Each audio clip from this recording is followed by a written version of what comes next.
Good. All right, questions? Fire away. And the last time we were out here was a couple of years ago, and it was so new for everybody. Like, can you even think back at how far the program's come in terms of the guys who've been through it? Every single day.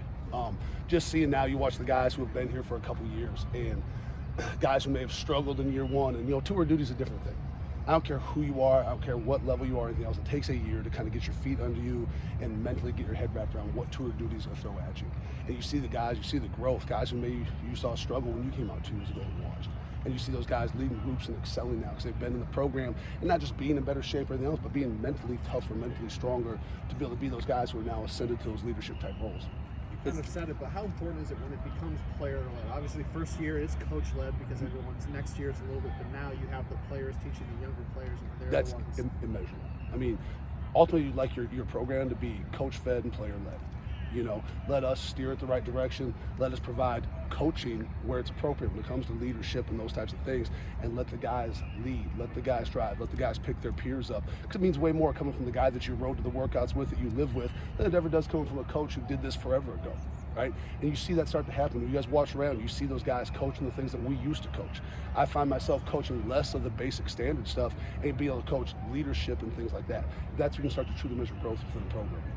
Are there any guys that have just brought it consistently beginning to end throughout all 4 years? Yeah, man, it's a long list. The guys really, like, if you want to talk about some individuals in the offseason, I want to talk about guys like Josh Burrell, Dennis Briggs, Thomas Schrader, guys who battled back off an injury. Byron Turner is one of those guys.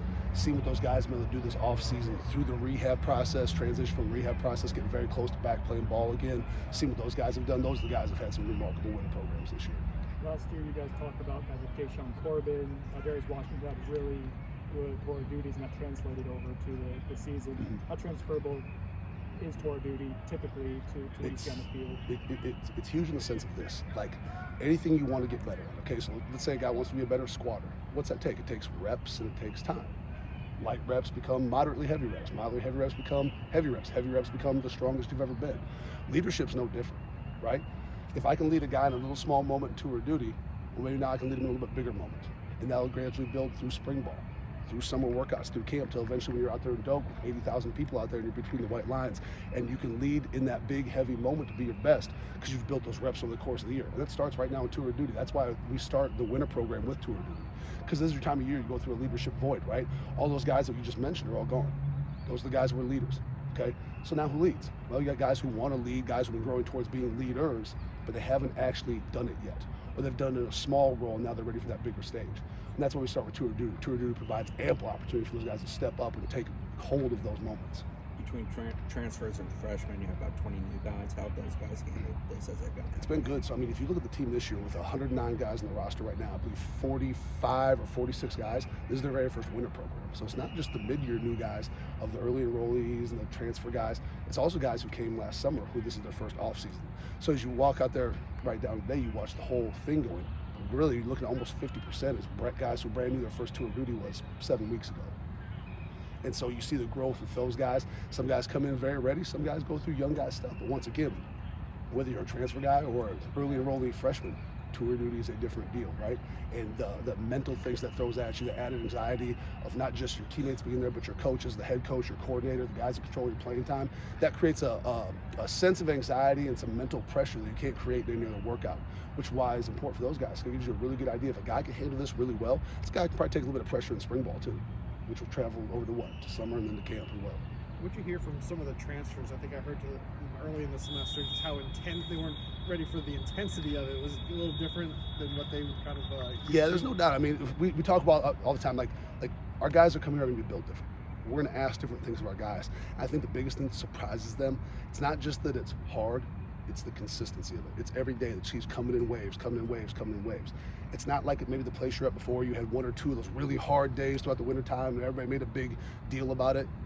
Here, when they come here, they realize it's Monday, it's Tuesday, it's Wednesday, it's Thursday, it's Friday, it's again next week, the next week, the next week. That's the biggest surprise to guys, but that's also where you see the progress is in that consistency. And if there's one thing we can teach these young men that come to the program is the importance of consistency, not just how you work, but how you show up to work every single day. How do you guys coaches? There you go. So you had a couple guys shift from off-field to being on-field coaches with you guys, but you've had a continuity in the staff for the last year. How does that help you organize this whole program when you've got that continuity? It's huge. You got guys who've seen it before. And you see with a couple of the coaches who are new into the program, they're out there still kind of wide-eyed, seeing how the whole thing operates. You got some of us, this year, Coach and I have been together 10 years.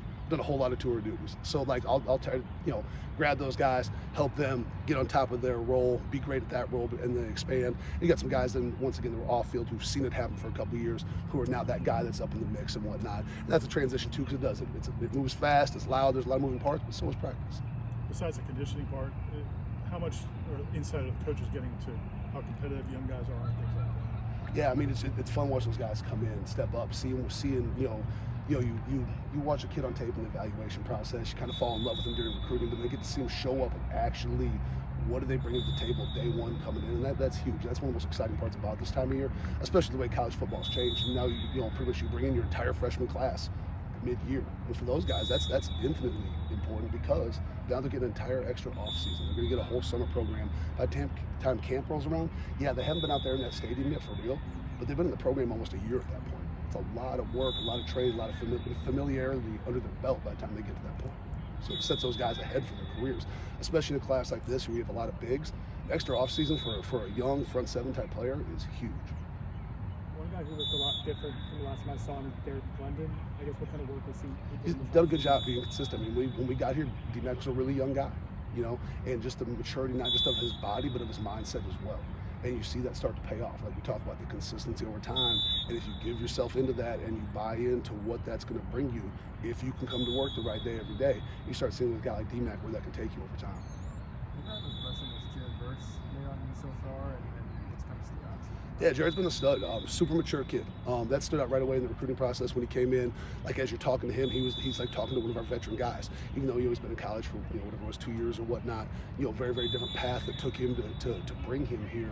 But you see him step in, being an older guy, the way he carries himself. Guys kind of look to him because obviously, you guys watch him around physically. That he's a certified freak of nature, right? So that always buys you a little bit of street credibility. But then when you see him, the consistency, you see that he can come into a program as a new guy, conduct himself as a professional, conduct himself as a guy that's been around, a guy that doesn't need to be taught the standards, a guy that just knows how to step in and be a pro. Well, that's huge. That sets him ahead to be a guy that young guys can look at to see how to do it. And then also too, for old guys, the same since forever is iron sharpens iron. It's great. You want to bring in highly talented guys to push your existing talent as well. Speaking about on the other side of the ball, Lyles out there, what does he do for you over there in the weight room? To have a guy like that in there, what does he do for you? In all areas, you got a guy like Caden who's once again, he's an older presence, okay? So he can take those young guys. You see him pull a guy like Bryson Estes in. You see those guys spend a lot of time, okay? So not just is Caden doing a great job developing himself physically, learning the system, those things, you're watching him actively, for a guy that just got here, making young guys better as well. And so like the impact that he's gonna have in this program isn't gonna be just this year on the field. You're seeing the impact that Caden has for years to come with what those young old linemen become, with some of the leadership that's in that room, and he's a big part of that. The other guy that seemed to miss time last year, but seems like he's doing well, Renardo Green. Yeah. How far is he? Once again, it's a guy who went through a long rehab process, coming off that deal last year. A guy who's been at his very best. Like he's had moments since we've been here where he's been a really, really high performer. He's had some times where he's gone through some hard times, some ups and downs. And this winter program, he's been consistently at the highest he's been. It's been really fun to watch, seeing him grow, not just physically, but in what he's becoming around the guys and the way he can show up every day. And that's a deal where like you see that happen out here, and you can only measure that in a squad or a bench or whatever. But where you see it is when it pays off in the field out here. And that's stuff that like you see it growing over the course of a winter program.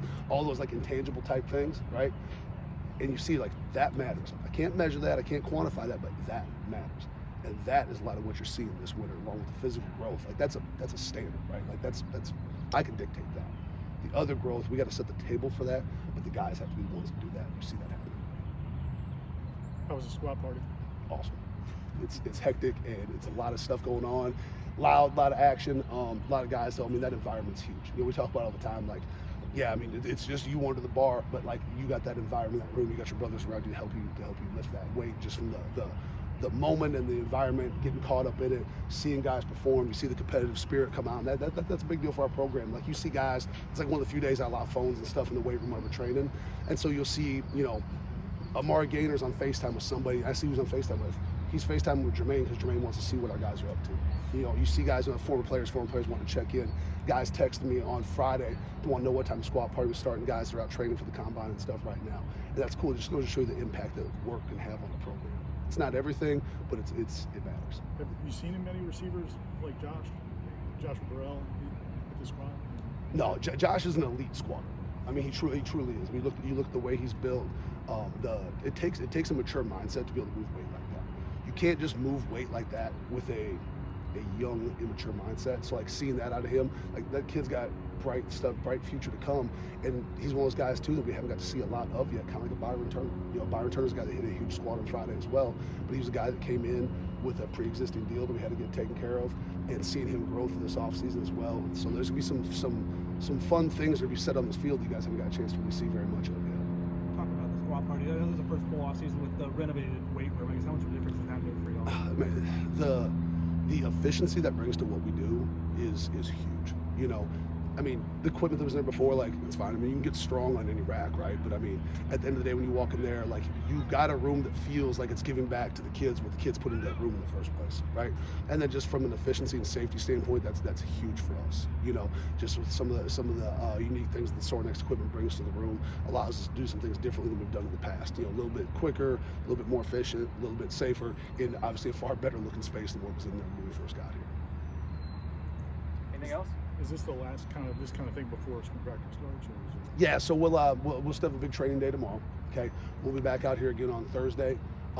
Thursday will be a little bit of a modified version of this as we're kind of getting ready for practice on Saturday. Friday will be kind of our last, kind of more of a recovery, mobility, kind of help these guys start getting their legs back on there for Saturday, and we'll be off spring ball and we'll be rolling. All right. Thanks, Coach. Good deal.